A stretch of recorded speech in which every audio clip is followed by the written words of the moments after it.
예, 반갑습니다. 아시는 분들이 많아서 세상 길게 제가 제 소개를 할 수는 없을 것 같고요. 제가 국회 기획재정위원회에 소속이 되어 있습니다. 올해로 3년째 기획재정위원으로 활동하고 있고, 기획재정이 내에 이제 3개의 소위원회가 있습니다.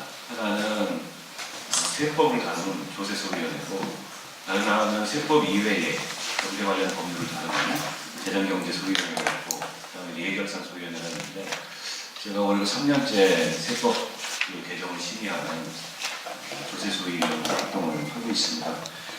요즘 누리과정 무상급식 논란 때문에 감세, 증세 이 논란이 또 한 번 불거졌습니다.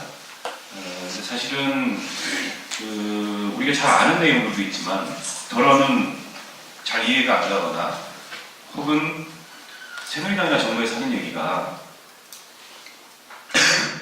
설득력이 어느 정도 있는 거 아니냐 이런 의견을 가진 분들도 제가 종종 이렇게 주변 분들 만나서 얘기를 하다 보면 만나게 돼요. 그래서 그런 부분들에 대해서 오늘 설명을 좀 드리고, 도대체 대한민국의 국가 재정, 나라 살림의 현실이 어떻고, 지금 이 세금 문제, 특히 감세가 왜 문제인지, 이게 지금도 문제이지만 이후에 국가 발전이라는 측면에서 내지는 우리 후세대들이 살아갈 그런 사회가 그야말로 지금보다는 더 나은 그런 세상이 돼야 하는데, 그런 측면에서 얼마나 큰 그런 구조적인 위협이고 문제점인지 이걸 좀 말씀드리고자 자리에 왔습니다. 세금 안 내시는 분들 없잖아요. 뉴스를 보거나 신문을 보다 보면 우리 국민들 중에 30-40%는 세금을 안 낸다 이런 얘기를 가끔 합니다. 근데 사실이 아니죠. 우리는 부가가치세를 다 내고 있지 않습니까? 우리가 밥을 먹든 어디 가서 담배를 한 값을 피든 아니면 커피 전문점에 가서 커피를 한 잔 마시든 40%의 부가세가 붙어있기 때문에 국민 누구나가 태어나면서부터 소비를 시작하면서부터 세금을 내고 있습니다. 그렇기 때문에 국민들 중에 30%는 세금을 안 낸다 이런 말은 사실이 아니고요. 물론 소득세를 안 내는 분들이 한 30% 정도 내고, 대한민국 법인의 절반 정도는 법인세를 안 냅니다. 근데 소득세는 본인의 소득보다 그리고 본인이 내야 될 세금보다 공제받는 것이 더 크게 되면 자연스럽게 안 내게 되는 거였습니다. 면세점 이하의 소득을 가진 분들은 안 내는 게 아니고 내고 싶어도 소득이 너무 작기 때문에 세금을 안 내는 것이고요. 그리고 법인세는 법인세의 원리가 이익이 있을 때 세금을 냅니다. 그렇기 때문에 법인세를 대한민국 법인의 50%가 안 낸다는 건 대한민국 법인의 50%는 이익을 못 내고 있다는 그런 어떻게 보면 참담한 현실에 관한 얘기지, 그분들이 무임승차자이거나 내지는 세금도 하나도 안 내는 그런 전면피인 그런 사람들이 아닌 거죠. 얼마 전에도 기획재정부 장관이 국민들의 40%가 세금을 안 낸다 이런 얘기를 했던데 정말 잘못된 얘기를 한 겁니다. 부가가치세를 내고 있기 때문에 모두가 세금을 내고 있고, 그리고 소득세나 법인세를 안 내는 분들은 세금을 안 내는 게 아니고 소득이나 이익이 작아서 세금을 못 내는 거다. 근데 그런 사람들한테 지금 세금을 더 걷겠다 나서고 있는 게 이 정부의 정책이 아닌가 싶습니다. MB 정부 때 빚을 굉장히 많이 졌다 이런 얘기를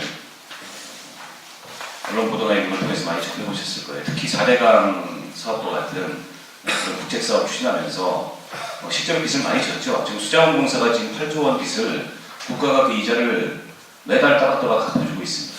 올해만 해도 그 이자 상당에 해당하는 예산안이 우리 한 5천억 원 가까이 지금 편성이 돼가지고 올라가 있는데, 공기업 이전 부채를 국민의 세금으로 예산을 갚아주는 것은 사실 법적 근거도 없고, 당시에 정부가 그 이자는 갚아주겠다라는 그런 정부 관계 부처 간의 협의 결과를 통해서 이자를 지원하고 있는데, 그것만 믿고 이렇게 8조 원의 부채를 지게 만든 수자원공사 임원진은 사실은 배임죄가 성립이 된다고 생각을 합니다.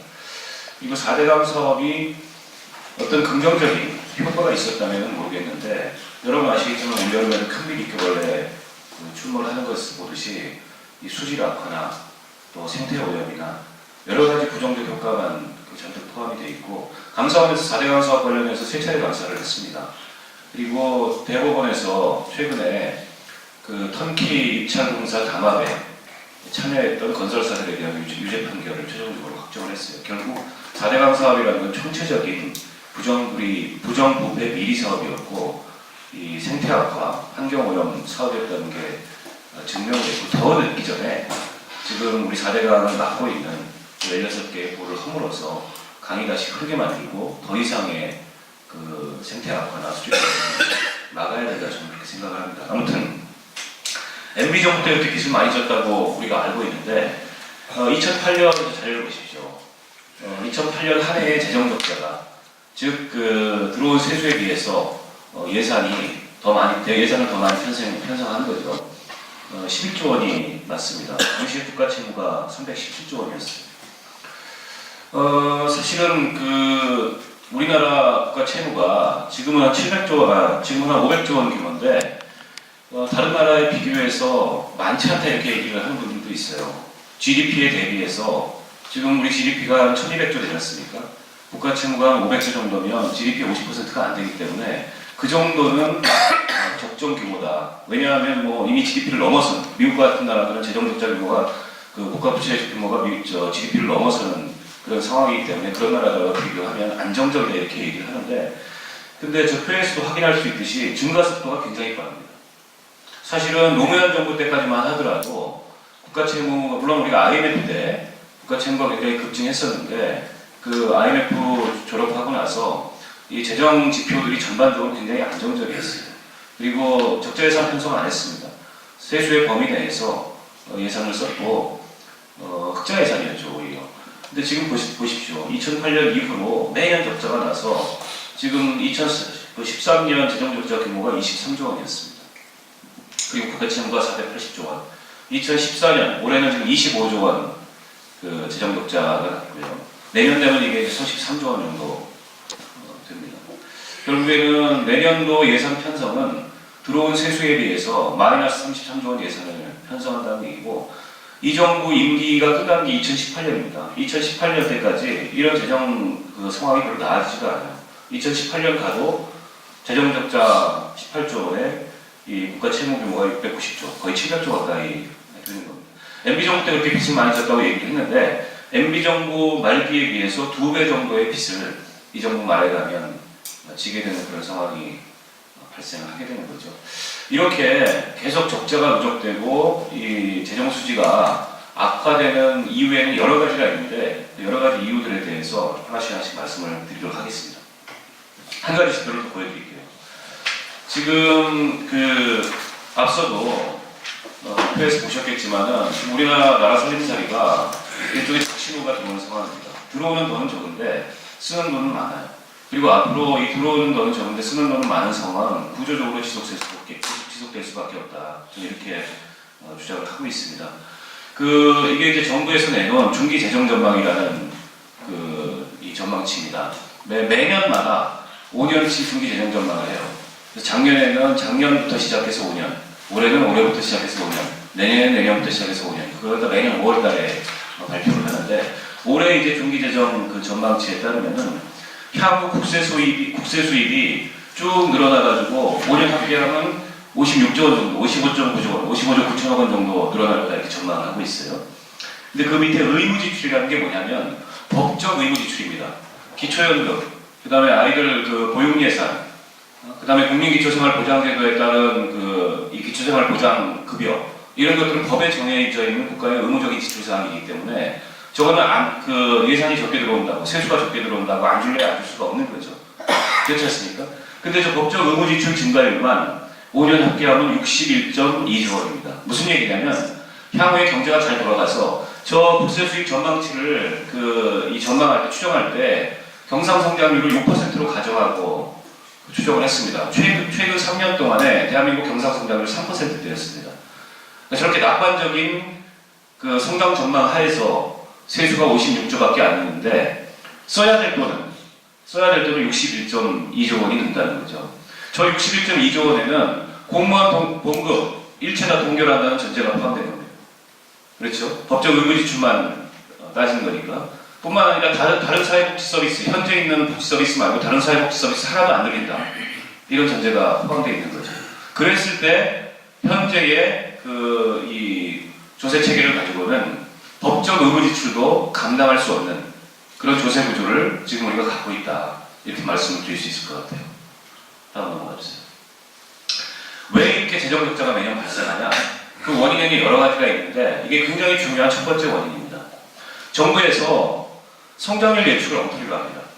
성장률 예측을 엉터리로 하게 되면 세수 전망치가 엉터리가 됩니다. 성장률이 높을수록 이 세수율이 많이 들어오지 않습니까? 이 성장률과 세수와의 관계를 이 국세 탄성치라고 얘기하는데 현재 국세 탄성치가 0.7입니다. 0.7이라는 건 어떤 의미냐면 성장률이 1% 증가할 때 세수가 0.72% 증가한다는 얘기입니다. 과거에 우리 그 경제가 훨씬 더 지금보다 활력이 있을 때는 이 세수 탄성치가 뭐 1.3 이렇게까지 갔었습니다. 근데 그 정도의 경제 활력이 지금 없기 때문에 세수 탄성치를 0.72로 보고 있는데 이 0.72 세수 탄성치를 대입하면요 1% 성장을 하면 세수가 한 1조 5천억 원 정도 들어오는 걸로 계산이 됩니다. 근데 앞서 표에서도 보셨듯이 맨 앞에 표에서 보셨듯이 지금 재정 적자 규모가 30조예요. 정부에서는 매년 재정 적자 규모가 지금 30조씩 나오고 있는데 정부에서는 성장만 되면 경기만 좋아지면 세수 많이 들어오고 나라 살리는데 문제가 없다. 전혀 그렇지가 않습니다. 이미 우리 경제라는 게 대한민국 경제라는 게 예전처럼 뭔가 이게 성장 요소가 딱 들어가면은 앉아있다가도 일어나서 펄펄 뛰는 그런 청년이 아닙니다. 예전처럼 그런 고도 성장 달성이 불가능한 그런 경제 구조를 갖고 있고 세수 탄성치도 과거처럼 무슨 1.1, 1.3 이렇게 갈 수가 없습니다. 0.7입니다. 설사 1.1, 1.3 간다고 해도 그리고 설사 매년 6%씩 그런 낙관적인 경상 성장률을 달성한다고 해도 30조의 재정 적자라는 걸 메꿀 방법이 없어요. 현재의 우리 재정 구조, 우리 그 세제를 가지고서는 차차로 설명드리기도 하고 아무튼 정부에서 이렇게 경상 성장률을 잘못 예측을 하다 보니까 실제 성장률하고 차이가 많이 나요. 2011년도에는 2.3%, 2012년도에는 무려 4.1%, 그리고 올해도 1.9% 성장률 차이가 발생을 했습니다. 그만큼 세수가 줄어드는 겁니다. 그렇게 돼서 세수가 빵꾸나게 되면 올해도 지금 10조 원 정도 빵꾸가 나거든요. 작년에 예측했던 그 세수 예측치만큼 10조 원 세금이 덜 거치는 상황입니다. 이 10조 원 어떻게 내느냐? 연말에 가서 다 불용 처리합니다. 다 불용 처리한다는 것은 애초에 세웠던 예산 계획을 집행 안 하는 거예요. 그거는 국민들에게 써야 될 돈을 10조 원만큼 쓰지 않는다는 거죠. 작년에도 거의 8.5조 원, 8조 5천억 원 불용을 했습니다. 근데 이게 얼마나 웃긴 거냐면 최경환 장관이 최근 들어서 뭐라고 얘기를 하고 다니냐면 우리는 경기 살리려고 확장적 재정 정책한다. 내년도에 전년 대비 5.7% 그 세출 예산 늘려잡았다. 이만큼 저 경기 살리려고 돈을 풀고 있다. 그럼 뭐합니까? 연말 가서 세수 안 들어오면 쓰기로 했던 돈 다 취소하고 불용하는 사태가 반복되는데 그러니까 이게 나라 살림이 구멍가게도 아닌데 우리가 사장님들이시기 때문에 예산 계획 세우고 그리고 나서 그 예산 계획에 맞춰서 지출하고 그렇게 하셨습니까?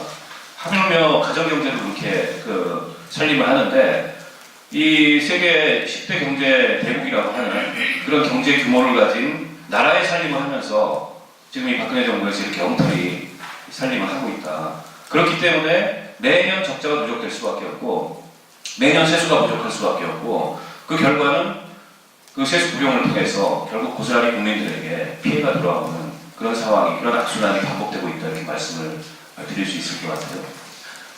넘어가 주시죠.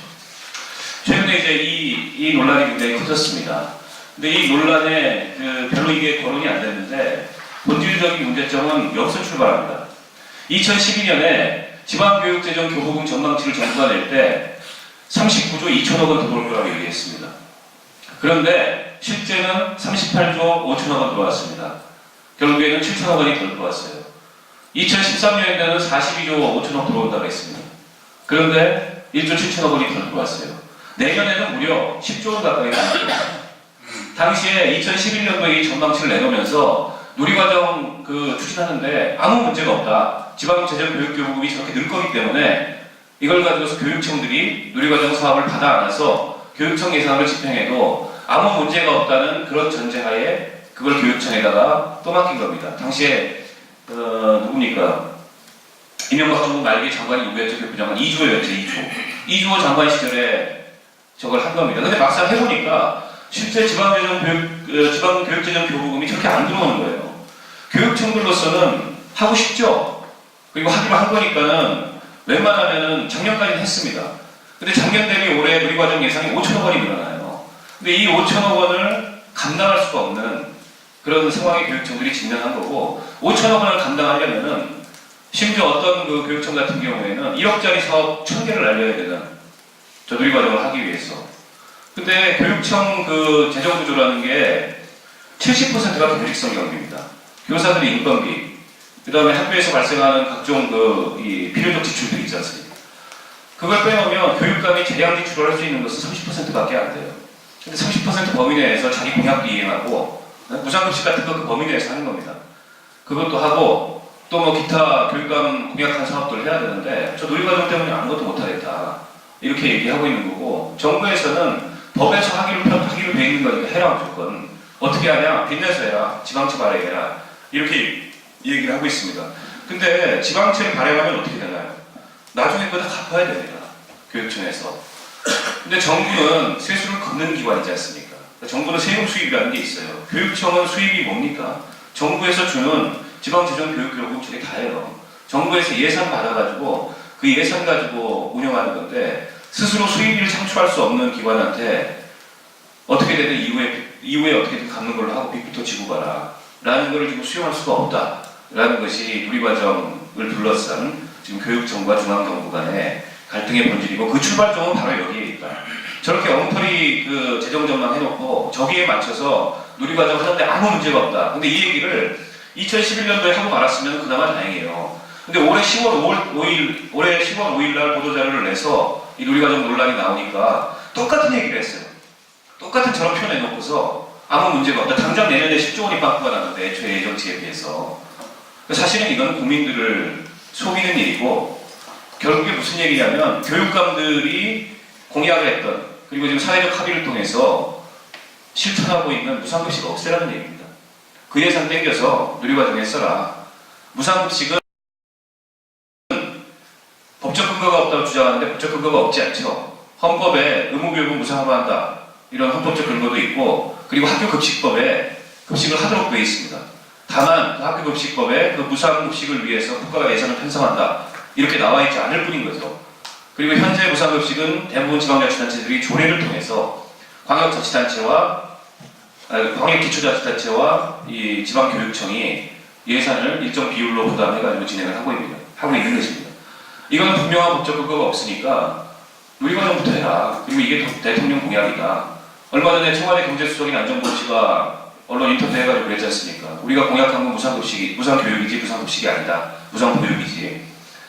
근데 무상급식도 무상보육도 둘 다 소중한 정책이고, 국가가 특히 복지국가라면 응당 책임을 져야 될 그런 어떤 제도이지, 어떤 것은 자기 정권에서 한 거니까는 먼저 해야 되고, 어떤 것은 자기들과 그 이념이 다른 진보 교육감들이 한 거니까 하지 말아야 되고, 그건 정말 유치한 그런 대립을 지금 만들고 있는 거라는 생각이 들고, 이 누리과정 그 예산 대란의 출발점은 바로 저거였다는 겁니다.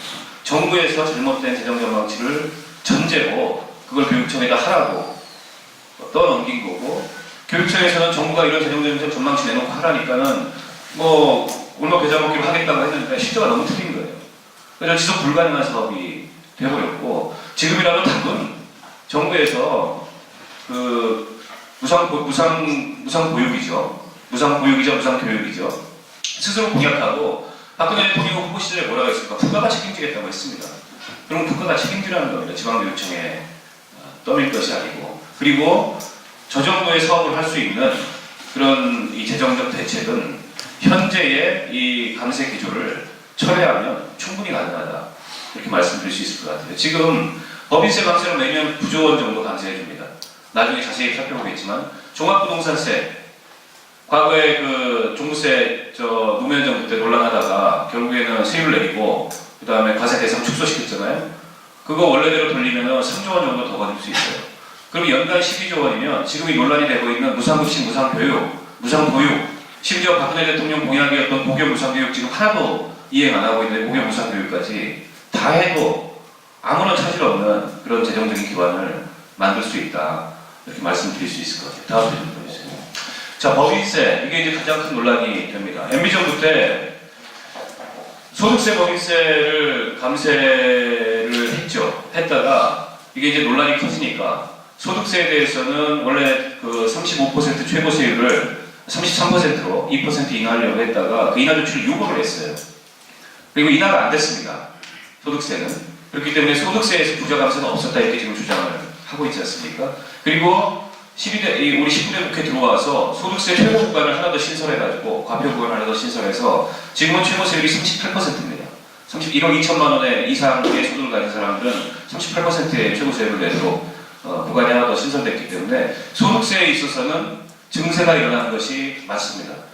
그런데 문제는 이제 법인세죠. 법인세는 애초 25%의 최고 세율을 22%로 내렸다가 그걸 20%로까지 단계적으로 내리겠다 했다가 22%까지만 내리고 더 이상 못 내렸어요. 국민적인 이 반대가 커서. 근데 25%에서 22%로 법인세 그 최고 세율 3% 인하하는 것이 가져온 효과가 두고두고 굉장히 큽니다. 저 보십시오.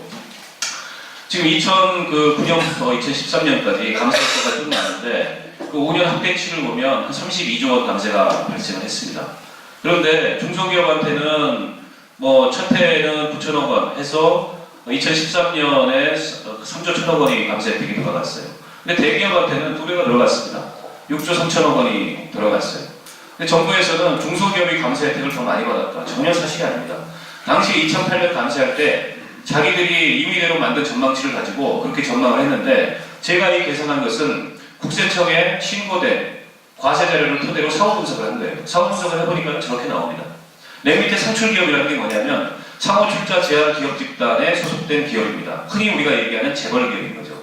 재벌기업한테 주어진 감세 규모가 5년 총합이 10조 8천억 원입니다. 중소기업은 중소기업 전체입니다. 그게 10조 4천억 원입니다. 대한민국 중소기업이 25만 개예요. 저 상출기업에 해당하는 기업은 1000개입니다. 1000개의 재벌기업한테 해준 감세가 25만 개 중소기업한테 해준 감세보다 더 큰 거죠. 이게 MB 감세의 실체입니다. 그렇기 때문에 대기업한테 감세 많이 해준 게 아니고 중소기업한테 감세 많이 해줬다. 재벌 감세 아니다. 전혀 사실이 아닙니다. 이 국세청 자료를 통해서 사후 분석해본 결과 명백히 재벌 감세였고 대기업 감세였고 그리고 재벌들을 위한 그런 감세가 바로 법인세였다. 이게 통계로서 확인이 됩니다. 지금이라도 감세 철회하면 2013년 기준으로 보면 중소기업은 그냥 둔다 하더라도 대기업 감세만 철회해도 최고세율 지금 그 과표 200억 원 이상의 그 매출을 올리는 기업한테는 지금 22% 최고세율을 적용하는데 그걸 25%만 올려도 당장 앉아서 6조 3천억 원의 이 세수 확대 효과가 있다는 겁니다. 다음으로 보겠습니다. 법인세 감세할 때 전제가 있었습니다. 법인세 감세해주면 기업들이 늘어난 자금 여력을 가지고 투자 더 많이 하고 투자를 더 많이 하면 고용을 더 많이 할 거고 투자 고용이 늘어나면서 우리 경제가 선순환될 수 있다. 그리고 이 법인세라는 것은 이미 이 자본 시장이 글로벌화되어 있기 때문에 국제 경쟁을 하는 세율이다. 여기서 법인세가 높으면 자본이 다른 데로 이동한다. 결국에 기업들이 국내에 투자 안 하고 해외에 투자한다. 그렇기 때문에 우리도 법인세를 낮춰서 기업들의 그 투자 이익을 늘려야 된다. 이게 감세 논리의 대전제였습니다. 그런데 지난 5년 동안 과연 투자가 늘어났냐? 그 투자가 늘어났는지 안 늘어났는지를 볼 수 있는 지표가 유형 자산 증가율이라는 것입니다. 유형 자산 증가율에는 뭐 기업이 설비 투자를 위해서 기계 사고, 그 다음에 공장 짓고 이런 것들이 다 포함되는 거예요. 근데 유형 자산 증가율 보십시오. 매년 줄었습니다. 그래가지고 지금 마이너스 상태에 있습니다. 2008년에 대비해서 2013년을 보면은 대기업 더 많이 줄었습니다. 마이너스 폭이 더 큽니다. 중소기업은 그래도 상대적으로 덜 줄었어요. 결국에는 법인세 한 해에 6조씩 깎아주면서 대기업들한테 투자 늘리고 고용 늘리겠다고 했는데 실제 결과로 보면 투자 전혀 늘어나지 않았고 오히려 투자는 감소했다. 결국 기업들만 좋은 일 시켰다. 이게 지표를 통해서 확인이 되는 겁니다. 다음에 보여주세요. 고용 보십시오. 고용도 마찬가지입니다. 거의 제자리 걸음입니다. 2008년에 전체 고용에서 대기업 고용이 차지하는 비중이 13.38%였습니다. 2013년에 13.83%입니다. 결국은 그 자리에서 그 자리예요. 저 기간 중에 그 고용의 전대량은 늘었죠. 어디서 늘었냐? 중소기업에서 주로 늘었습니다. 그리고 우리나라 고용 구조를 분석해보면 중소기업이 전체 고용의 80% 이상을 담당을 하고 있어요. 그리고 또 한 가지 특징은 저 기간 동안에 양질의 일자리가 는 게 아니고 비정규직이 잔뜩 는 거죠. 고용의 질이 무지하게 악화됐습니다. 결국 감세를 해주면서 얘기했던 두 가지 전제, 투자 늘리고 그걸 통해서 일자리 늘리겠다는 두 전제가 전혀 다 사실이 아닌 것으로, 그리고 그렇게 나타나지 않은 것으로 확인이 됐습니다. 감세 효과가 그럼 없었냐? 아닙니다. 감세 효과는 다른 데서 나타났습니다. 자, 법인세 나가줬더니 기업의 사내유 보금 왕창 늘었습니다.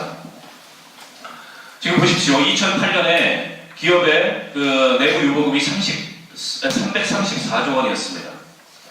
그런데 2013년에 645조 원, 310조 원이 늘었습니다. 법인세 깎아줬더니 투자 고용 늘린 게 아니고 사내 유보만 잔뜩 늘어났습니다. 그 중에 현금성 자산, 현금성 자산이라는 건 그야말로 바로 현금화할 수 있는 자산이라는 거죠. 현금성 자산 50조 원 늘었습니다. 2008년에 71조 원이었다가 지금 121조 원이 되어버렸습니다. 증가율이 무려 70% 가까이 되는 겁니다. 결국 법인세 감세해줘서 그 늘어난 기업의 자금 여력은 고스란히 기업들 통장에 들어갔지, 이게 투자나 고용을 통해서 우리 국민들 삶으로 전혀 흘러들지 않았기 때문에 이게 국가경제의 그런 선순환적인 결과로 만들어내지 못하고 재벌들 지갑 불리고 재벌들 통장 불리는 그런 역할만 해준 것이 법인세 감세예요. 다음 보여주세요. 또 하나 는 게 있습니다. 법인의 부동산 보유가 왕창 늘었습니다. 부동산 보유가 이렇게 왕창 는 이유는 두 가지가 동시에 작용해서 그렇습니다. 하나는 사내유보가 늘어나니까 그걸 가지고 땅 살 수 있는 자금 여력이 늘어난 거고, 심지어 종합부동산세까지 깎아주지 않습니까? 그러니까 기업으로서는 뭐 당연히 부동산 보유를 늘릴 그런 동기가 생긴 거죠. 부동산 그 보유 증가액이 무려 407조 원입니다. 기업 전체가. 그 중에 10%도 아니고 부동산 보유 상위 기업 10개의 부동산 보유 시가총액만 243조 원이 늘었습니다. 결국에는 법인세 내려주면서 투자 늘리고 고용 늘리라고 했는데 투자나 고용은 안 늘고 기업 통장에 잔액이 늘고 기업의 부동산 보유만 늘어났다는 거예요. 결국 기업들을 살찌우는, 그것도 대기업, 재벌기업 살찌우는 그런 법인세 감세로 귀결됐다, 이렇게 말씀드릴 수 있을 것 같습니다. 종합부동산세 얘기를 좀 해야 되겠는데요.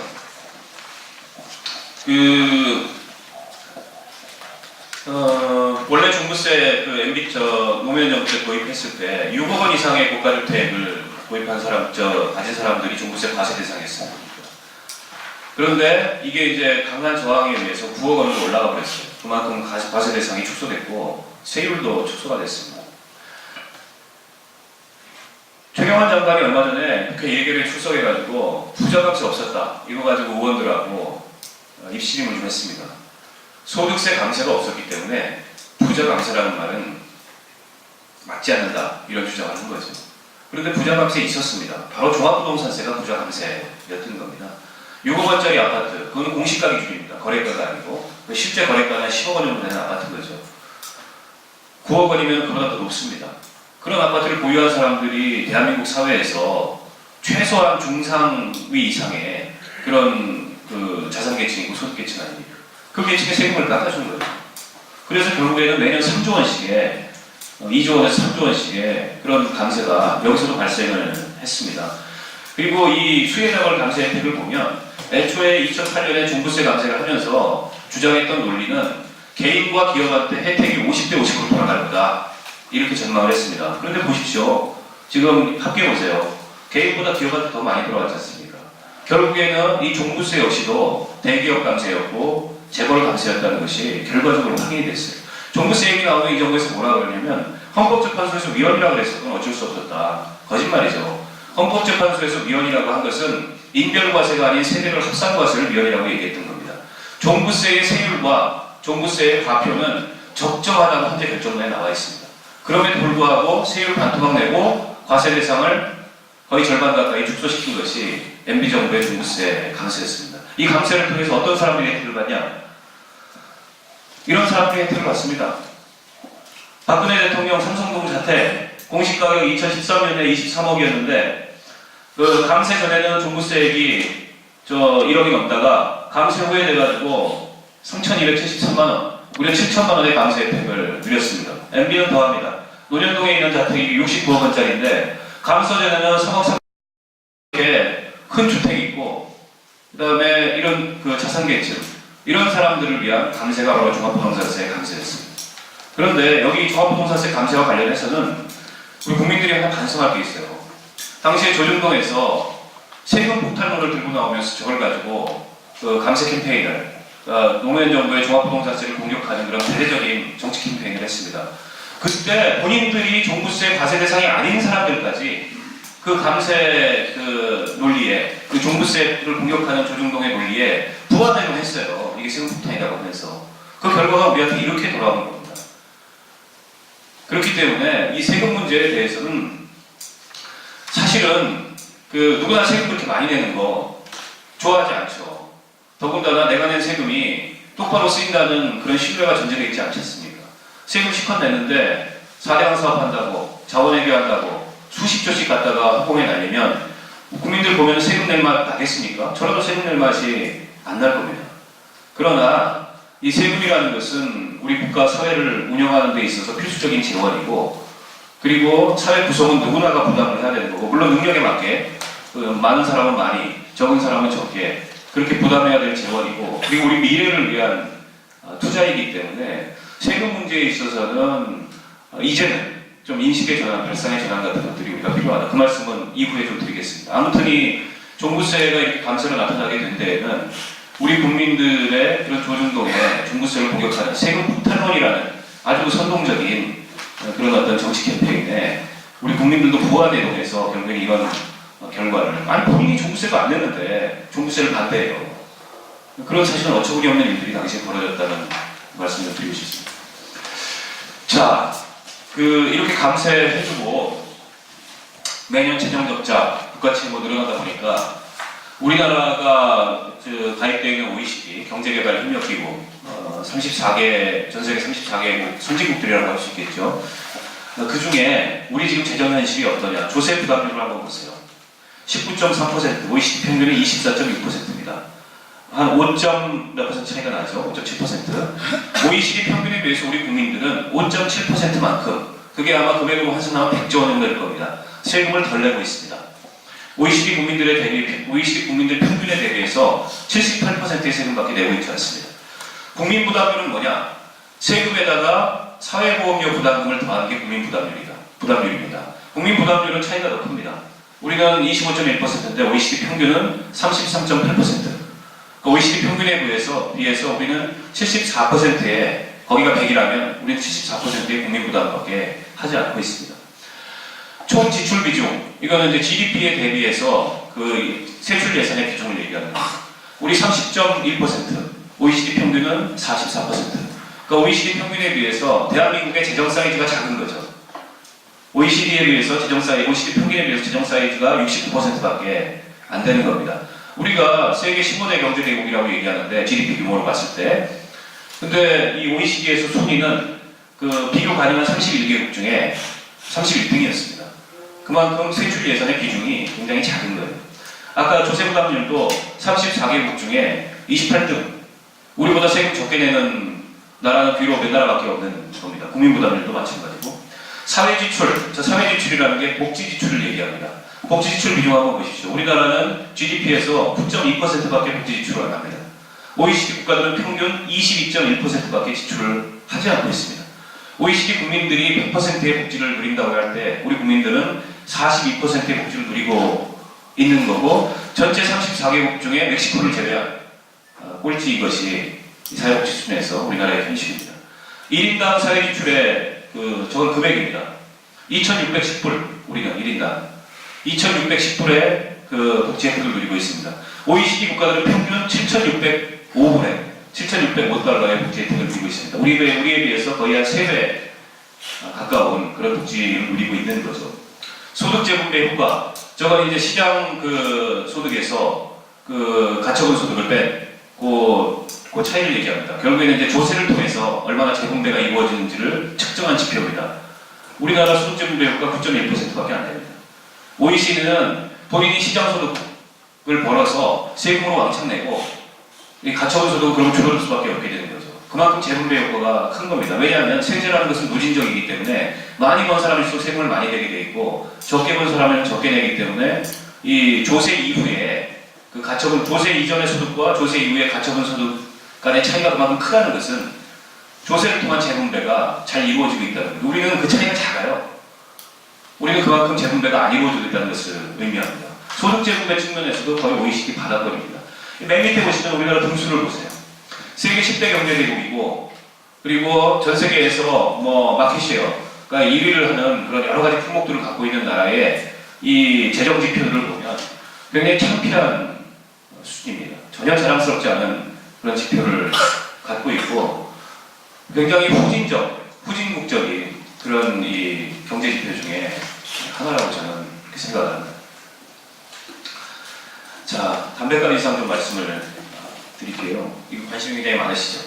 담배 피우시는 특히 우리 사장님들 관심이 많으실 텐데 저도 아직 담배를 피워서 굉장히 관심을 많이 갖고 있습니다. 근데 담배값에 어느 정도가 세금일 것 같으세요? 지금 2,500원짜리 담배 한 달에 1,550원이 세금입니다. 거기에는 지방교육세도 들어가 있고 그 다음에 지방소비세도 들어가 있고 건강증진부담기금이라고 해서 그 복지부에서 받는 건강증진부담기금도 들어가 있고 부가가치세도 들어가 있습니다. 물론 담배 판매 사업자들의 유통마진도 거기에 포함이 되어 있죠. 그러니까 이번에 담배값 인상은 다른 걸 올리는 게 아니고 그 담배값 속에 포함되어 있는 그 각각의 세금을 올리는 겁니다. 그런데 이 담배값 인상을 가지고서 경제부총리가 돌아다니면서 증세 아니라 수익자 부담 원칙에 따른 가격 인상이다. 그런 말도 안 되는 얘기가 있습니까? 세금을 올리는 건데 그리고 담배값 전체에 2,500원 중에 1,550원이면 이게 몇 %입니까? 담배값 전체 한 70% 가까이가 세금인데 그걸 올리면서 증세가 아니라고 얘기하는 것은 그야말로 손바닥으로 하늘 가리고 국민들 우롱하는 얘기인 거죠. 명백히 증세입니다. 근데 이 담배값 인상을 왜 하느냐?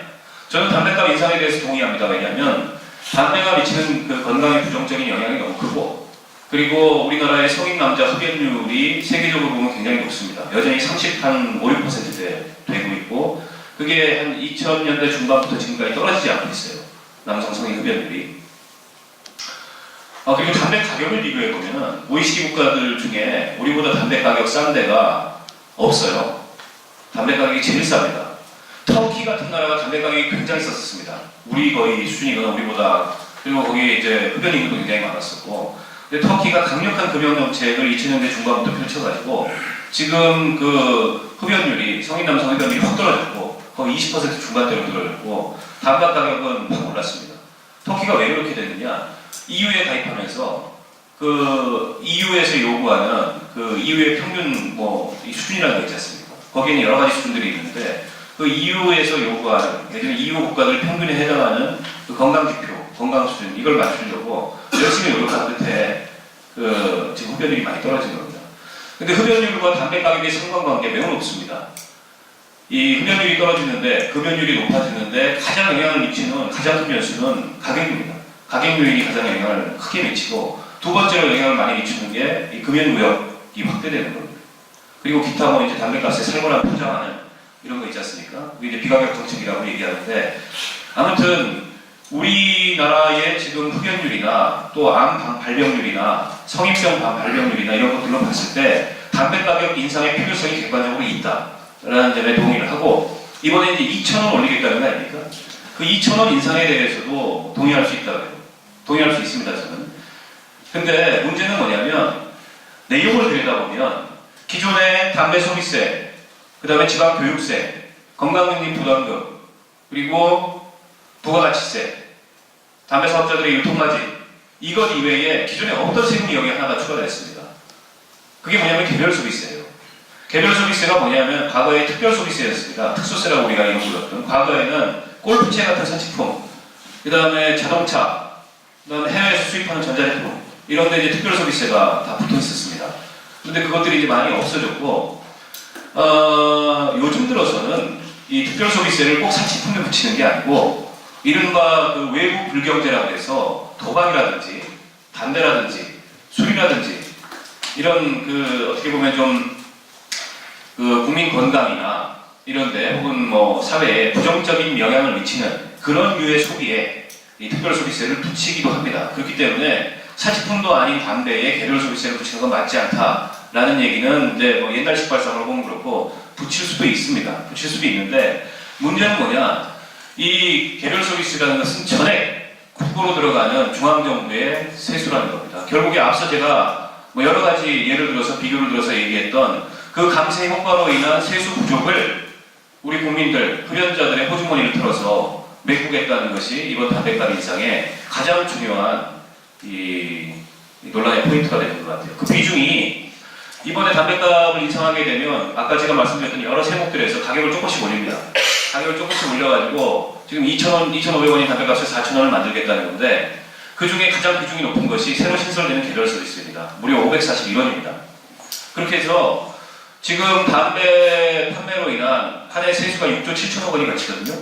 근데 이번 담배값을 인상을 하게 되면은 9조 8천억 원, 아니지, 2조 8천억 원도 하니까는 9조 5천억 원이 세수가 되게 됩니다. 2조 8천억 원을 담배값 인상을 통해서 더 받겠다. 그 2조 8천억 원 중에 1조 7천억 원이 제가 말씀드렸던 개별 소비세를 통해서 만들어지는 세수인 겁니다. 전체에 지금 보면 50%가 훌쩍 넘는 거죠.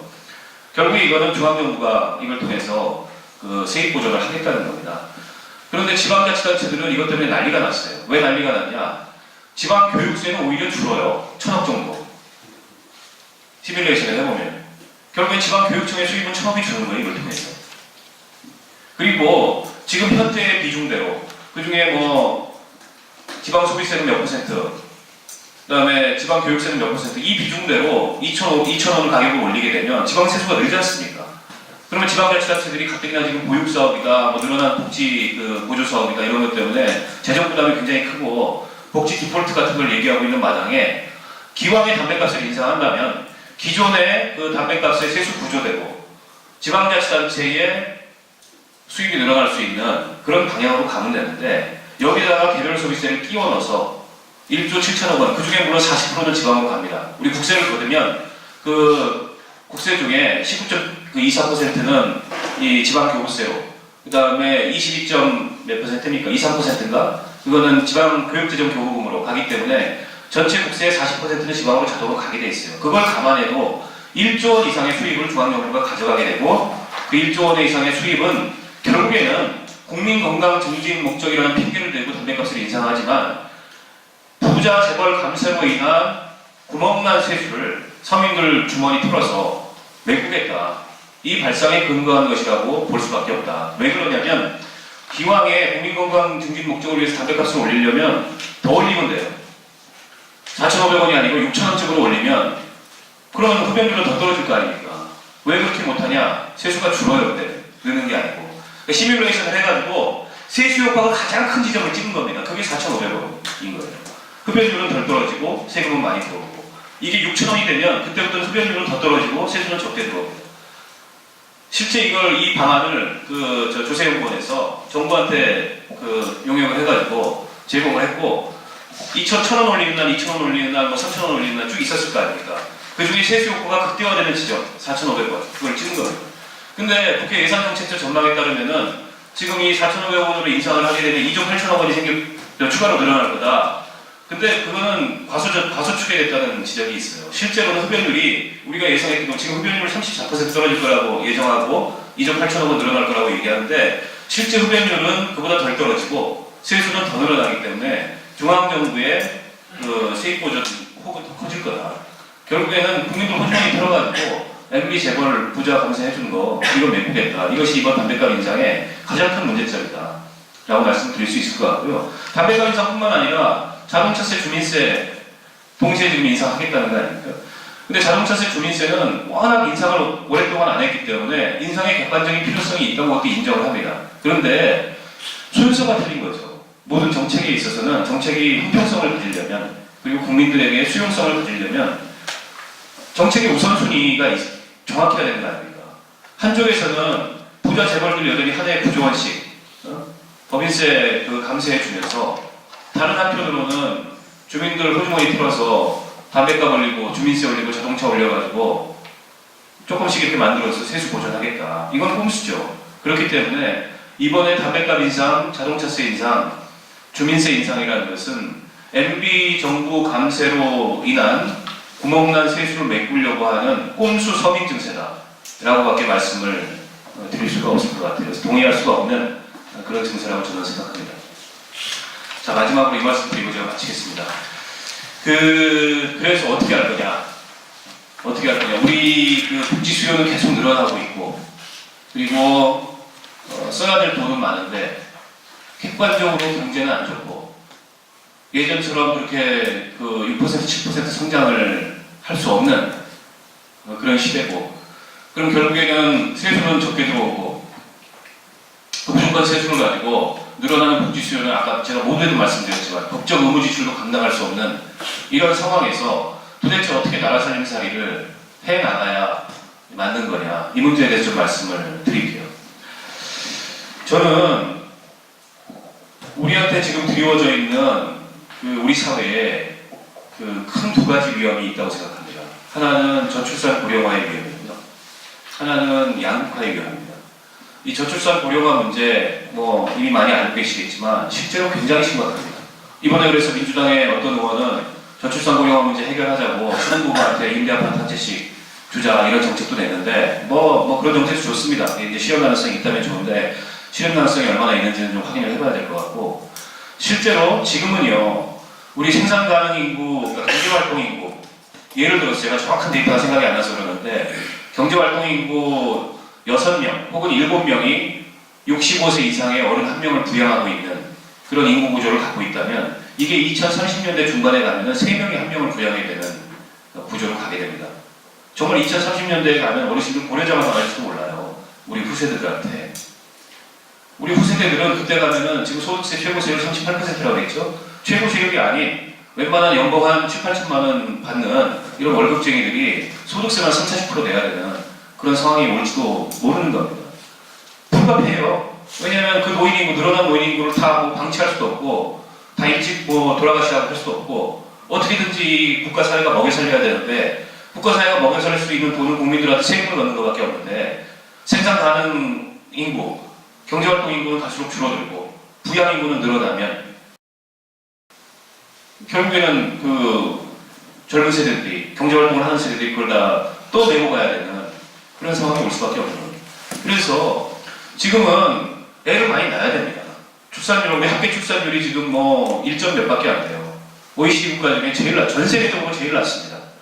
3%라는 말까지 나오지 않습니까? 출산 포기하고 결혼 포기, 결혼 포기하고 연애 포기하고 결혼 포기하고 출산 포기하는 3%라는 말이 나오는 이유도 젊은 사람들이 결혼을 해서 애를 낳고 가정을 꾸리고 경제활동을 해갈 자신이 없어요.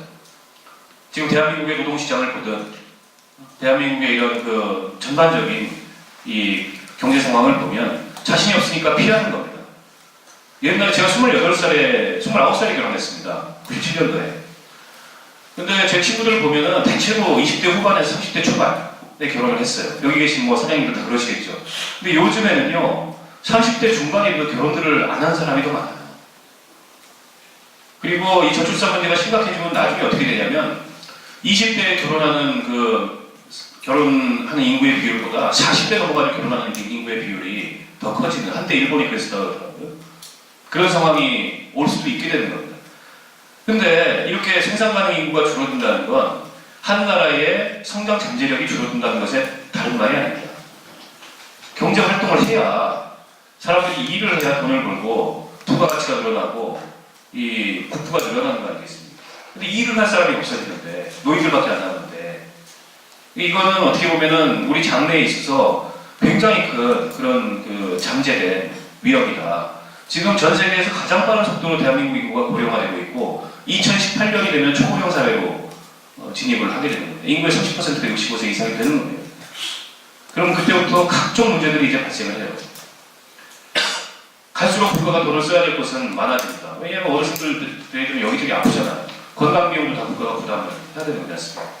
연금, 지금 기초노령연금, 우리는 좀 불만족스러운 그런 연금이지만 그 연금 지급액도 기하급수적으로 늘어나게 되고, 지금 쌓아놓은 국민연금 400조, 이 국민연금 고갈도 순식간에 그때가 벌어지게 되고, 한 사회가 총체적으로 어떻게 보면 파탄의 위기에 직면할 수 있는 그런 위험이 현재의 우리 저출산 고령화 현상 속에 잠재되어 있다. 그렇기 때문에 이 문제 저는 심각하게 여기고 이걸 극복하기 위한 국가적인 노력을 그 어느 때보다 최우선에 놓고서 기울여야 된다 말씀드리고 싶고요.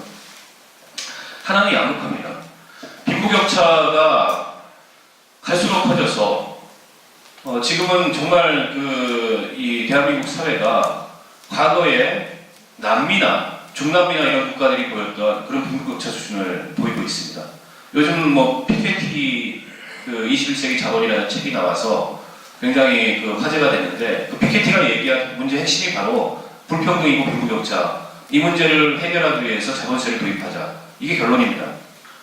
근데 자본세를 도입하는 것이 타당한 한지에 대해서 제가 뭐라고 드릴 말씀은 없지만 어쨌든 전 세계적으로 이 이른바 신자유주의라고 하는 그런 이 시장 만능주의 경제 질서가 한번 쫙 휩쓸고 지나가면서 불평등이 증가되는데 그 중에도 이 대한민국의 불평등 수준이 거의 세계 최고 수준으로 지금 가고 있다. 대한민국이 가장 평등했던 시절이 언제일 것 같으십니까? 요즘일 것 같으세요? 누구는 그러더라고요. 다른 건 몰라도 핸드폰에 있어서 평등이 이뤘다. 이건희도 갤럭시 노트 4 쓰고 나도 갤럭시 노트 4 쓰니까 평등한 거 아니야. 제가 좋겠다고 했습니다. 대한민국이 가장 평등했던 시절은 역설적으로 60, 70년대에 대한민국이 지금보다 훨씬 더 평등했습니다. 가난했지만 지금과 같은 그런 빈부격차는 없었어요. 그리고 당시에는 대한민국의 소작농 비율보다 자영농 비중이 훨씬 더 컸습니다. 누구나 땅을 갖고 있었어요.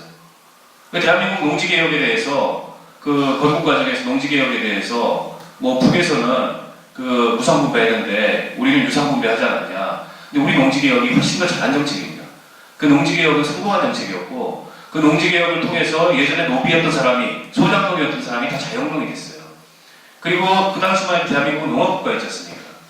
그 자영농의 경쟁을 기반으로 해서 우리 세대들을 다 키우고 대학도 보내고 장가갈 때 집도 사주고 했던 겁니다. 그게 모든 지표를 통해서 당시의 대한민국이 훨씬 더 평등했다, 갈수록 더 평등해진다는 그런 사실이 확인이 되고 있어요. 이 불평등이 가져온 결과는 뭐냐면 마찬가지로 경제 성장 잠재력을 갉아먹는 겁니다. 예전에 우리 경제 성장 시절에 만들어진 하나의 신화는 뭐냐면 아주 똘똘한 수출 대기업을 키워서 삼성전자와 같은 현대자동차와 같은 그리고 그 수출 대기업이 벌어들이는 외화로 우리 국민들이 먹고 산다. 이게 이른바 낙수효과입니다. 트리클다운이라고 얘기하는. 근데 그 경제의 낙수효과 이론은 더 이상 성립 가능하지는 않아요. 이미 수출과 내수의 연관고리가 끊겼습니다. 예전에는 수출기업이 돈을 잘 번다는 건 그 수출기업의 하청업체들, 협력업체들이 그 수출기업과 더불어서 성장할 수 있는 그런 가능성이 있었던 그런 시절이었던 반면에 이제는 현재랑 당장 짓잖아요. 현대자동차 미국에 나가고 멕시코에 나가고 그 다음에 LG전자 캐나다에 나가고 저기 중남미에 나가고 심지어 중소제조업체들은 다 동남아시아 인건비 때문에 여기서 감당을 못하니까 동남아시아, 남아시아 인건비 싼 곳, 환경규제 없는 곳 이런 데 돌아다니고 대한민국 이 경제성장 신화에 있어서 우리가 지금도 여전히 믿고 있는 그런 수출 대기업이 벌어들인 외화로 국민 경제가 먹고 산다는 것은 더 이상 불가능합니다. 그건 우리 경제 규모가 요만했을 때 가능했던 얘기고 지금처럼 그 GDP 규모가 세계 경제 15위 정도 되는 이런 경제 규모는 내수를 살리지 않고는 그리고 그 내수가 기반이 되지 않고서는 들어갈 수 없는 경제가 이미 돼버린 겁니다. 근데 내수를 살리려면 몇 가지 조건이 있는데요. 일단 인구가 일정 규모 이상이 돼야 됩니다.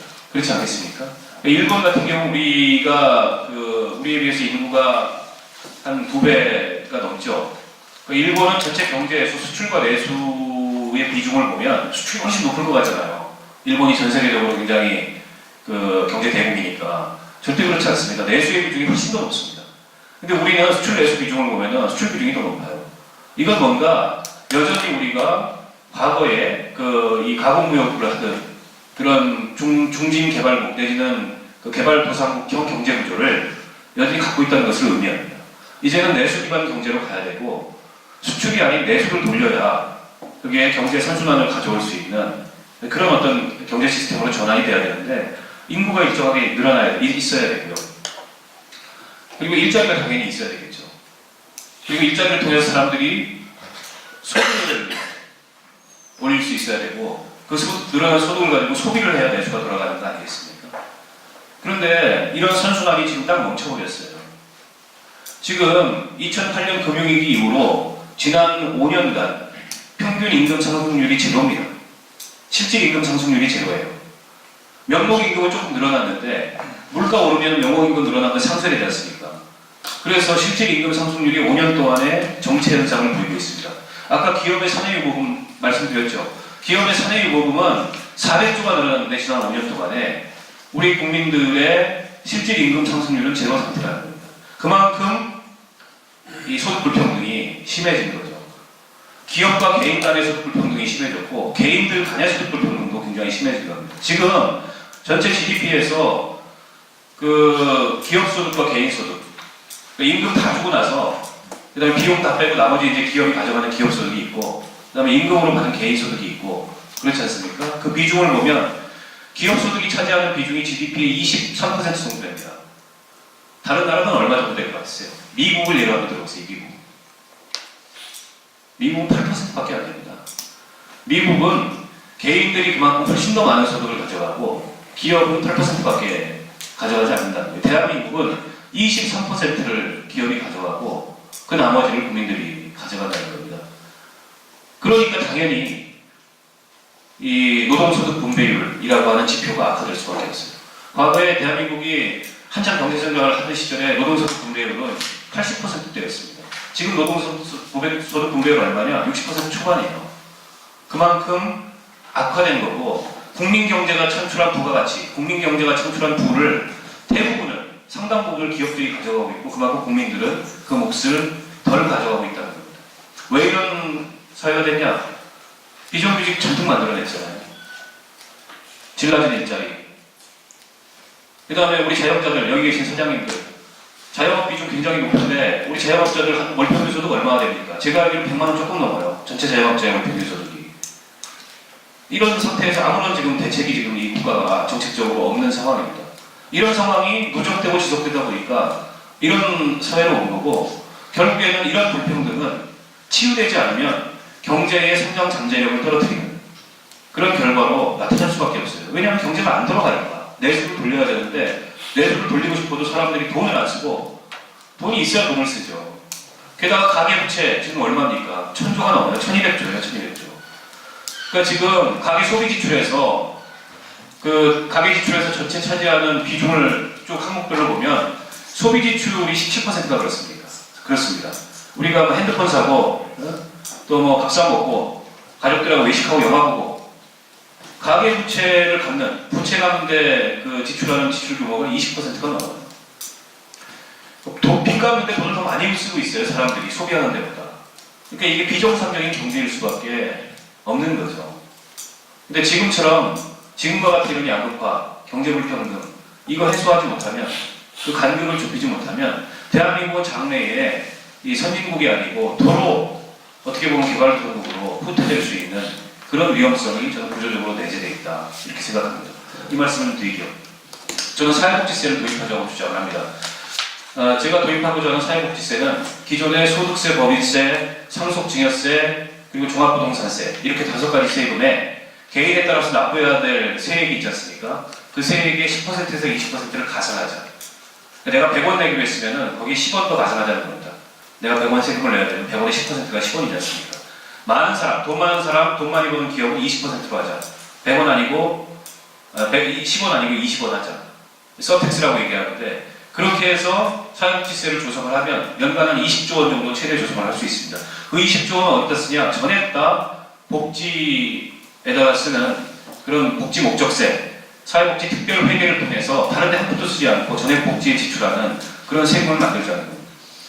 이 사회복지세 얘기를 하니까 무슨 목적세는 뭐 재정의 경직성을 어쩌고 이런 얘기를 해요, 관료들이. 그런데 대한민국은 과거에 목적세를 많이 이용을 해왔습니다. 우리 농업 살리기 위해서 그 농특세라는 걸 도입해서 농특세가 농업 지원하는 데 쓰인 제도입니다. 농특세 도입했었죠. 국가 방위 늘리자고 방위세 도입했었어요. 그것도 목적세입니다. 지금도 우리가 목적세 내고 있어요. 교통세가 바로 목적세입니다. 여러분 기름 넣으시면 주유소에 가서 거기에 상당 부분의 그 가격이 세금으로 나갑니다. 그 교통세를 통해서 교통세 걷어가지고 한 해 10조 원 정도 지출하는데 어디다 지출하냐? 길 닦고 다니는데 부당하다고 생각하나요? 과도한 증세인가요? 저는 그렇게 생각하지 않습니다. 자, 맨 밑에 보십시오.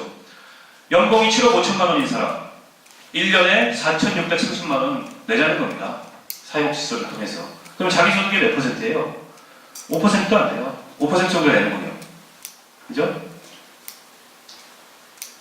그리고 종합소득자들 연간 1,800만 원 버는 종합소득자 1인당 44,000원 내자는 겁니다. 그리고 7억 벌면 그 중에 2,892만 원 내자는 겁니다. 법인들 9,500만 원 버는 법인 1년에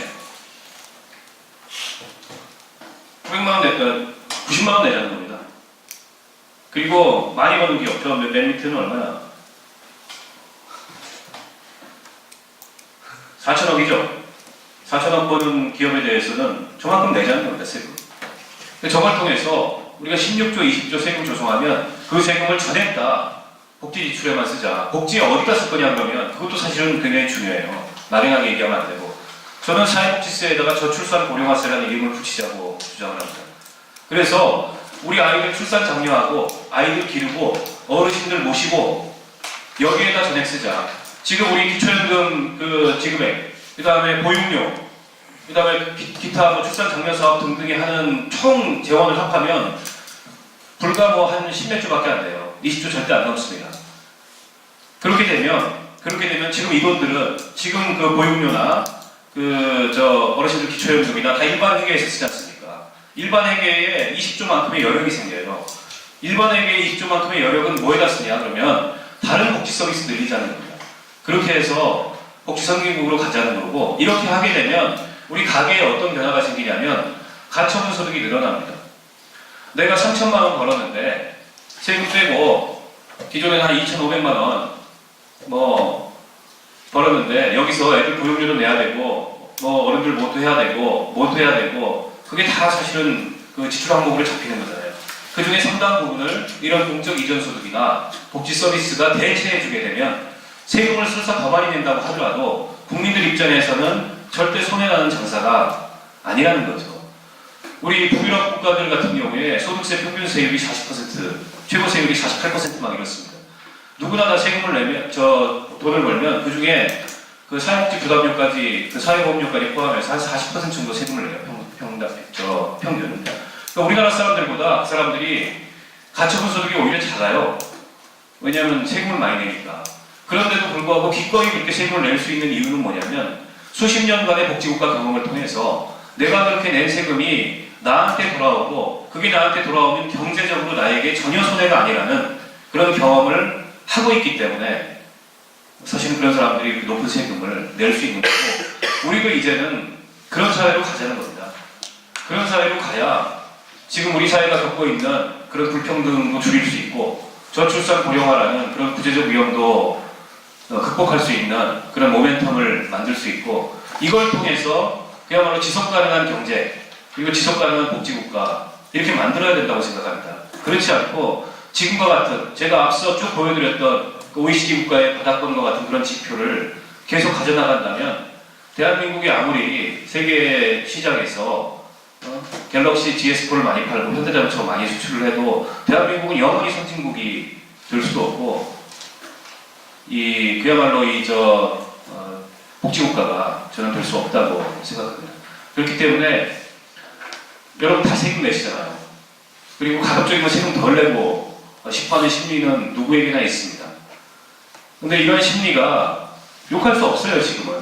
왜냐하면 우리 이 조세라는 게 형평성의 원칙에 현저히 어긋나는 그런 조세 제도를 갖고 있고, 더군다나 지난 정부의 감세를 통해서 우리 서민들의 박탈감을 더 키워놨기 때문에 이제는 우리부터 더 내자. 사회복지세 같은 거 도입해서 부자 너희들은 당연히 내야 되고 우리도 내겠다. 그래서 우리 복지 늘리고 이 경제 선순환할 수 있는 그런 어떤 그 구조 만들어서 그야말로 선진국인 그런 대한민국으로 가자. 저는 이런 운동을 함께 벌여야 된다고 생각을 하고, 저희 정의당에서는 이 사회복지세 도입을 과거에 이제 민주노동당 시절에 부유세, 부자에게 세금을 가난한 사람들에게 복지를 이렇게 하면서 부유세 도입 운동을 했었는데, 이제 사회복지세 도입 운동을 하려고 생각을 하고 있습니다. 우리 그 중소상인들께서도 많은 관심을 가져주시고 또 함께 이런 그 노력에 함께 해주시면 더더욱 고맙겠습니다. 두서없는 말씀 이정도로 마치겠습니다. 고맙습니다. 질문 있으세요? 제가 사실은 10시까지 집에 가야 돼서 시간이 많지는 않고 한 10분 정도 혹시 질문이 있으시면 질문을 받겠습니다. 예. 우선 부자 감세 한 측면에서 법인세하고 종부세 해서 12조잖아요. 그거 제대로 돌려놓지 않은 것하고 그 다음에 사회복지세 해서 한 20조 만들자. 부자 감세와 증세를 동시에 얘기를 하셨어요. 그래서 이제 부자 감세와 증세가 되면 부자 감세 철회되고 그 증세가 되면 가처분 소득이 늘어나고 가처분 소득이 늘어나면 우리 그 상인들한테도 내수시장에 기반하고 있는 게 중상인들이기 때문에 그 유리할 것이다. 일단 그렇게 해석이 됩니다. 지금 말씀하신 내용이 맞죠? 네. 그래서 우리 중소상인들은 이런 증세 운동에 같이 나서야 되겠다. 뭐 그런 지지 표명도 하신 것 같아요. 근데 이제 현실적으로 제가 이제 그 제안을 하나 하고 좀 해석을 좀 해주셨으면 좋겠는데 이런 지금 큰 틀에 대한 이야기를 이렇게 자세하게 듣지만 사실 저는 그 주민참여 예산 운동을 한 7, 8년 해온 사람인데 지금 하시는 얘기를 거의 오랫동안 저도 생각해 왔던 얘기이기 때문에 저는 이해하지만 아마 이 자리에 계신 분들은 거의 못 얘기인 거 하고 속사포처럼 다 지나갔을 거예요. 진짜 이제 결론만 말씀드리면. 그래서 일단 당에서 이런 어떤 그 부자 감세의 어떤 폐해라든가 이런 것을 시민들에게 쉽게 알려주기 위해서는 아까 불용액 말씀하셨죠. 거기에 상당한 복지라든가 민생 부분이 있을 겁니다. 그런 거에 대한 그 통로가 있어야 된다고 봐요. 이런 부자 감세를 통해서 어떻게 재정이 불용액이 처리가 돼서 결국은 우리에게 피해가 오는지를 우리가 알지 못하면 맨날 부자 감세니 뭐냐 하는 얘기는 좀 추상적이다. 그런 말씀 드리고 싶고 그 다음에 증세와 관련된 우리 반대되는 입장이 있어요. 지난번에 그 식당이라든가 이런 데서 의제 매입 세액공제 문제가 있었을 때 정의당에서 주춤하셨습니다. 그리고 특히 의원님한테도 저희가 말씀드렸는데 주춤하셨고 결과적으로 의제 매입 감소를 상인단체가 들고 나서 약간의 축소가 됐죠. 원래 정부가 했던 방침보다. 그 다음에 또 최근에 신용카드 매입 세액 공제도 줄어들었어요. 이런 문제들 같은 경우는 저희 상인들한테 굉장히 어떤 큰 사항인데 정의당 입장에서는 증세에 대한 입장에서 이런 어떤 예외 조항이 있을 수 없다 이렇게 생각할 수 있는데 저희 상인들에게 있어서는 정의당이 그런 정책을 폈을 때 솔직한 예로 내 돈 털리는 느낌이 들고 부자 감세는 처리 안 됐는데 왜 서민 감세만 해야 되느냐 라는 문제에서 억울할 수가 있단 말입니다. 그렇기 때문에 이런 의제 매입 공제라든가 신용카드 매입 공제처 이런 서민 감세 철회 부분에 대해서는 어떤 입장이고 거기에 대해서 증세 문제와 어떻게 당에서는 지금 입장을 세우고 있는지. 예. 비과세 감면 축소에 대해서 당이 뭐 개별 항목들 정도의 입장이 있는 게 아니고 그건 제가 이제 조세소위원이기 때문에 거의 저의 입장이 앞서져 있는 거고 저는 그렇게 생각합니다. 비과세 감면은 우리가 너무 많았어요 그동안. 종류도 많았고 그리고 비과세 감면의 원칙이 없었습니다. 기업들 같은 경우에도 그 기업이 실제 뭐 세율이 22%라고 얘기하지만 취득세율은 삼성전자 같은 데가 한 15% 초반밖에 안 됩니다.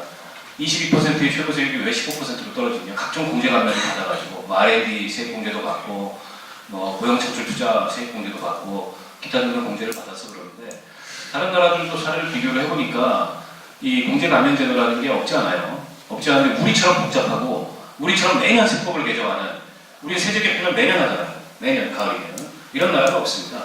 그리고 어느 나라는 법인세 세율이 굉장히 단순해서 단일세율 뭐 25% 하나 이렇게 하는 나라들도 있고 우리는 세제도 복잡하고 이 세율 구조도 복잡하게 돼 있고 비과세 감면제도 굉장히 복잡하다. 그래서 이 정부 들어서서 비과세 감면제도 여러 가지 정비를 했습니다. 그리고 불효 불급한 걸 제외한 나머지는 과감하게 없애든가 특히 이 비과세 감면이 생기는 이유가 정치적으로 많이 생겨요. 국회의원들이 들고 와가지고 선거 때 약속하고 이거 공제해주고 이거 감면해주고 이건 뭐 3년 더 연장해주고 이렇게 하는 겁니다. 대표적인 것 중에 하나가 그 협동조합도 있지 않습니까? 농협, 축협, 신협. 그 협동조합들의 예수금, 거기에 이제 들어가 있는 예금, 그 이자에 대해서 비과세를 해주거든요. 근데 거기에 그 이자 비과세 감면액이 한 해 1조 원이 넘어요. 근데 거기에 예금하고 있는 사람들이 농협, 수협, 신협의, 축협, 신협의 조합원이냐? 아니에요. 자식들이 예금하고 있어요, 다.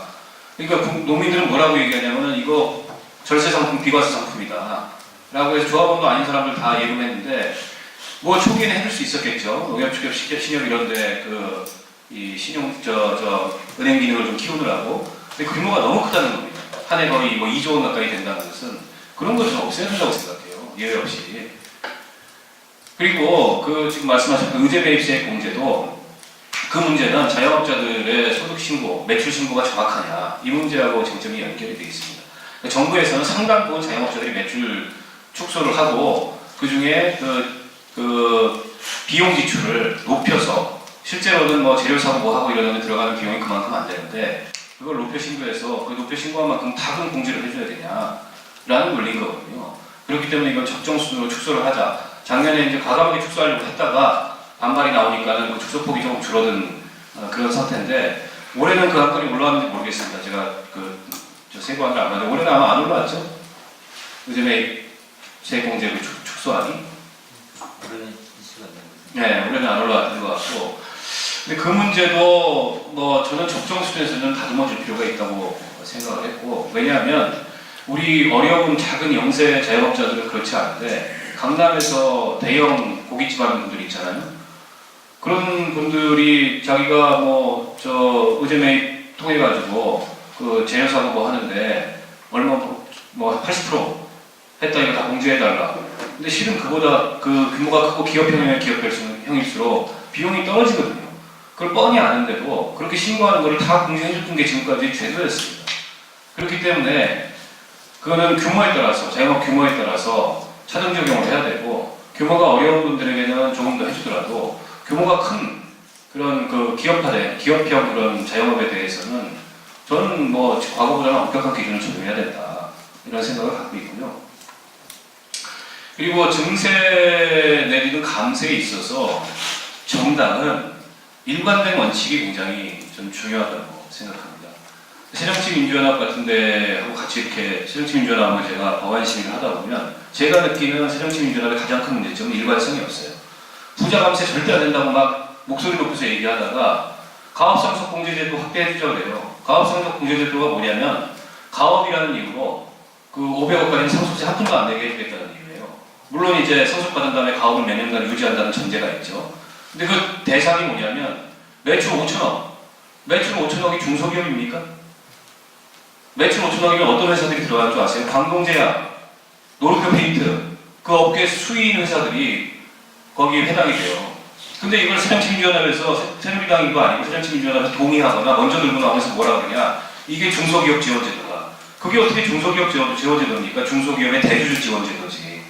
중소기업을 지원하는 건 중소기업의 경영활동을 지원할 수 있는 제도를 해야 되는데 그걸 중소기업의 대주주의 상속 문제에 500억까지는 세금을 한 푼도 안 내게 해주겠다는 그런 제도인 거잖아요. 이런 건 원칙이 없는 거죠.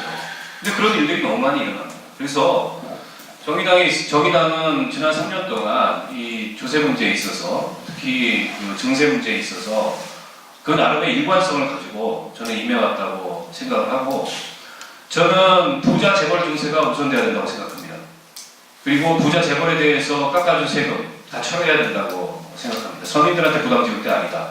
그러나 궁극적으로는 모든 사람들이 세금을 내야 하고 모든 사람들이 세금을 내는 것이 마땅하기 때문에 그래야만 우리 복지국가의 지속 가능성이 있기 때문에 나중에는 보편 증세로 가야 된다고 생각합니다. 사회복지세법도 제가 그렇게 냈습니다. 처음에는 매출 일정 수준 이상, 소득 얼마 이상의 사람들만 사회복지세를 내는 걸로 했어요. 그러나 나중에는 그걸 단계적으로 낮춰서 우리 국민들이 다 조금이라도 이 세부담을 할 수 있도록 왜냐하면 자기한테 돌아오는 세금이기 때문에 그런 원칙하에 임하고 있다는 말씀을 드리겠고요. 그 당에서 이제 이런 캠페인을 하는데 좀 알기 쉽게 해야 된다. 그 말씀 저도 전적으로 동의하고 제가 설명을 하면서도 어려워요. 어렵고 숫자 많이 나오고 복잡하고 그래서 부자 감세가 지난 5년 동안 가져온 결과 그리고 이 부자 감세를 철회했을 때 우리가 얻어줄 수 있는 결과, 더 나아가서 복지 증세를 했을 때 얻어줄 수 있는 결과, 이것들을 좀 단순하고 알기 쉬운 그런 예를 들어서 이렇게 캠페인을 해야 된다는 것에 대해서는 뭐 저희 충분히 공감을 하고 그렇게 하겠다는 말씀드리겠습니다. 또 질문 있으신가요? 예. 같은 제가 10시까지 집에 가야 된다는 걸 감안해 주십시오. 자영업자들에 대한 이제 과세 조치 현실화가 제가 이제 민주노동당 있을 때도 심상정 의원실에서 제기를 해서 했다가 상가임대차 보호법을 만드는 작업에 민주노동당이 하고 있는 과정에 신뢰를 얻어가던 자영업자들에게 신뢰를 얻어가고 있던데 그 이제 과표 현실화 때문에 상인들의 반발이 굉장히 컸었습니다. 어떤 과표를 말씀하시는 거죠? 간이과세제도 예, 얘기하시는 거죠? 간이과세제도 때문에 그랬는데 그게 왜 그런가 하면 지금 이제 그 카드 사용 활성화 정책으로 인해서 대체로 이제 자영업자들이 소득이 거의 다 드러나고 있습니다. 거기다가 이제 대규모 유통업체들이 이제 들어오면서 이분들은 이제 바닥으로 내려앉고 있거든요. 몰락의 과정으로 가고 있는데 거기에 이제 세제의 현실화를 위한다는 그걸로 이 사람들의 어려움을 가중시키는 것은 없는지 오히려 정당에 굉장히 해가 되는 그런 정책이라고 저는 그때도 생각했고 지금도 그렇게 생각을 하고 있습니다.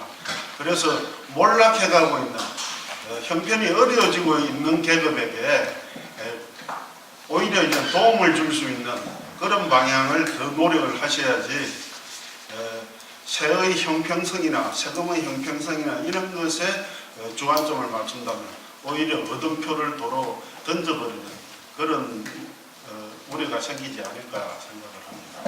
예, 충분히 저희가 감안해야 될 얘기고 다만 이런 건 있습니다. 우리 어려운 자영업자들을 돕는 방법이 세금을 덜 내게 하거나 안 내게 하는 거냐 아니면 지원을 하는 거냐 저는 후자여야 된다고 생각합니다. 낼 세금은 내고 대신에 지원을 하자. 제가 계속 주장했던 것도 그겁니다. 그 조세 소위에서 다른 지원 제도를 통해서 지원하고 장려해야지. 왜냐하면 내야 될 세금을 안 내게 하거나 덜 내게 하면 그 부작용은 어디로 튀냐면 유리지급으로 가는 근로소득자들의 조세 저항을 불러일으킵니다. 필연적으로 그렇게 될 수밖에 없어요.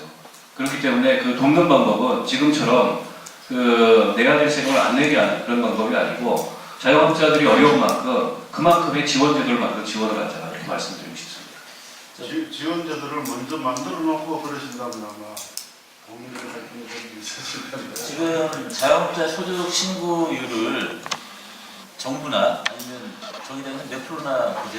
글쎄요, 지금 자영업자 소득 파악률이 과거에 비해서 많이 올라갔다고 얘기는 하는데 네. 그게 건보공단하고 국세청하고 여기서 아마 가깝다 하고 있는데 정확하게는 모르겠습니다. 근데 과거는 많이 올라갔다. 한 70%대 아닌데? 과거에는 제가 알기로는 뭐 70, 60%가 안 됐던 걸로 알고 있습니다. 몇 프로나 되시나요? 보시는 분들. 70% 이상 네, 70% 이상일 겁니다. 이제 카드 매출이 전체 매출의 몇 프로가 되느냐? 그냥 카드 매출만 낼 수가 없기 때문에 카드 매출 플러스 알파거든요. 지금 우리가 소득을 신고하는 일이 그럼 근데 지금 그때 70%보다는 훨씬 높은 것 같아요. 네, 한번 확인해 보겠습니다. 상상해보면 물론 오히려 고소득자의 탄류가 더 높을 거예요. 우리 영세 자영업자들이라든가 물론 이제 카드가 잘 기반이 안 되는 고소득 전문직 자영업자 말씀하시는 거죠? 변호사, 회계사 뭐. 네. 아니 당연하죠. 거기서 탈루 규모가 훨씬 더 크죠. 훨씬 더 큰 네. 거고 일부분의 시장이라는 게 있는데 빼놓고 나머지 보통의 경우는 인천 회장님은 카드가 거의 90% 아니에요? 우리는 거의 90%죠. 아니 그러니까 이 문제에 있어서는 저는 일관된 원칙이 중요하다는 거예요. 그렇지 않으면 어디선가는 불만은 나와요. 자영업자들에게 예외를 두면 근로소득자 불만이 나오고 또 고소득 자영업자들에 대해서 예외를 두면은 우리 서민 영세한 자영업자들한테 불만이 나오고 영세한 자영업자들은 당연히 그 중에 가장 약자들이기 때문에 왜 우리만 맨날 이렇게 당하냐 그런 느낌이 들 수밖에 없는데 그렇기 때문에 일관된 원칙이 중요하고 예외는 없다. 세금에 있어서 내야 될 세금 다 내야 된다. 법만큼 내야 된다. 다만 어려운 사람들은 그걸 통해서 지원을 해야 된다. 다른 방식으로. 그게 제가 생각하는 원칙입니다. 네.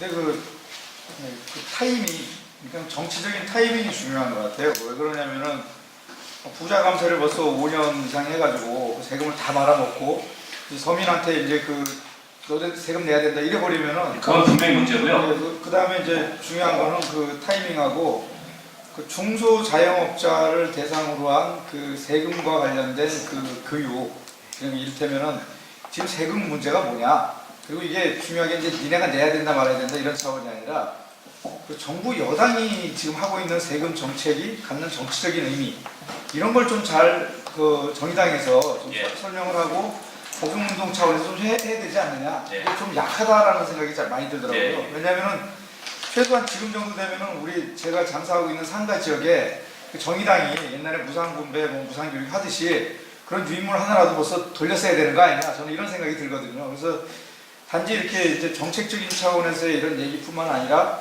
대중들한테 파고 들어가서 이 세금이 갖는 정치적인 의미, 이런 것들을 좀 설명을 해내는 이런 운동적인 차원의 것들을 정치운동을 좀 제대로 했으면 좋겠다는 게 이제 제가 드리고 싶은 말씀입니다. 예. 그건 꼭 그렇게 해야죠. 예. 신고. 네. 시간이 뭐 많이 또 하실 말씀이 있겠지만 딱 한 분만 좀 들어보겠습니다. 아까 우리 조중로 회장님께서 아까 뭐 손을 드시고 그렇게 좀 하실 말씀이셨는데. 우리 상인들 도와주라고 자꾸 하지 마세요.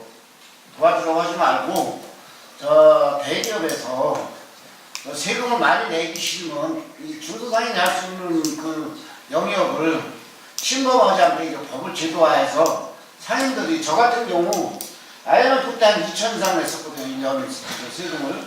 지금 500도 못 내고 있어요.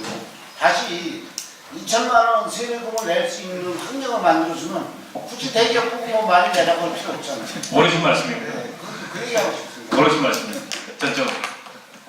예. 저 진짜 오늘 같이 되니까 오늘 기대하는 것이 많으셨는데 제가 중소상인위원회 위원이거든요. 회의 몇 번 못한 것 같아요. 우리 만들 때 중소상인 자영업자위원회 이 명칭부터 시작해서 저희 중소상인연합회랑 굉장히 많이 상의를 하셨는데 막상 거기 상근자 한 명인데 이 양반 뭐 무슨 당에 무슨 일 있으면 파견 나가고 지원 나가고 정례적인 회의라든가 이거 제대로 된 적이 없어요. 그리고 뭐 위원장님이 뭐 상임위에 있지만 사실 우리 당에서 노동자, 농민, 자영업자 아닌가요? 당의 기반이. 그렇다면 뭔가 좀 당 차원에서 접근하는 게 필요한데 중소상인 자영업자위원회에 대한 어떤 그 사업이라든가 이런 지원들이 한 의원에 좀 맡겨져 있지 않나 하는 그런 좀 아쉬움이 드는데 거기에 대해서 저희가 전달하고 강력하게 문제제기 하겠습니다. 아니 박원석 의원님이 더 열심히 여기 참여를 하셔가지고 하시면 어떨까? 저도 열심히 하겠습니다. 예, 제 생각에 아마 저희 중소상인뿐만이 아니라 시민 사이트에서 많은 당이 부탁하는 역할을 메시지 역할을 하시고 있으리라 생각이 들고요. 아무튼 또 열강해 주신 우리 박원석 위원님께 힘참 반갑습니다.